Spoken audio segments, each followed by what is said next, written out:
សួស្តីប្រិយមិត្តទស្សនិកជនជាទីមេត្រីនៅក្នុងឱកាសនេះដែរខ្ញុំបាទសូមជូនជម្រាបមួយបទក្នុងថ្ងៃនេះលោកស្រីអ្នកនាងកញ្ញាទាំងអស់ទទួលការសប្បាយរីករាយពីខ្ញុំបាទដូចតទៅអូនអើយអូនបងស្នេហ៍អូនណាំងពីស្អីនាងអើយនាងកុំផិនភ័យណាថ្លៃបងសន្យាថាស្នេហ៍អូនមួយតែអូនមួយទេណាថ្លៃបងនឹកអូនទាំងយំទាំងថ្ងៃណាស្រីតើអូនមាននឹងបងទេបើអូនចាំបានទេអនុស្សាវរីយ៍កាលយើងទាំងពីរណាថ្លៃដើរលេងកំសាន្តជាមួយនឹងគ្នាស្រពុំមីអូនចាំបានទេបងចាំអូនមិនភ្លេចទេថ្លៃយើងដឹកដៃគ្នាណាស្រង់ពីស្អីអូនអើយអូនស្រី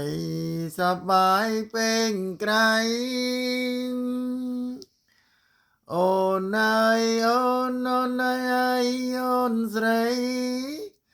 បងថ្នាំងថ្នមត្រកងមីបំបំពេញបំណងតាមចិនប្រាថ្នាអូនអើយអូ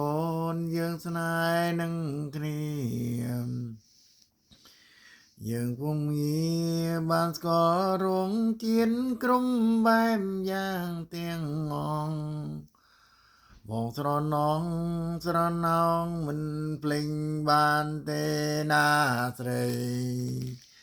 អូនអើយអូនស្អាតម្លែងទេក្លិនក្រអូបឈ្ងុយឆ្ងុំប្រលឹមណាស្រងពីស្អី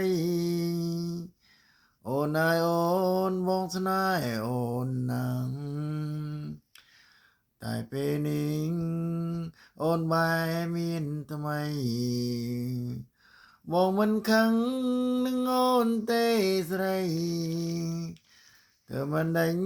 យើងគ្មាននិស្ស័យនឹងប្តីប្រពន្ធ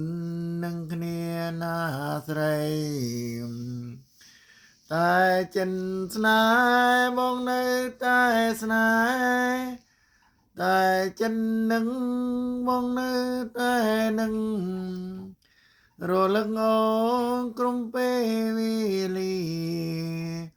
អូនអើយអូនបងមិនអាចបំ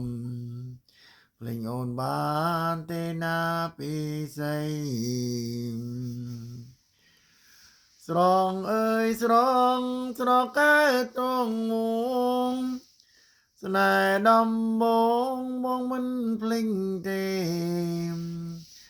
បងចាំអូនជានិញរប្រលឹមនឹងឃើញតែអូនមួយនឹងឃើញតែអូនមួយអូនស្នេហ៍បងទេណាពីស្អី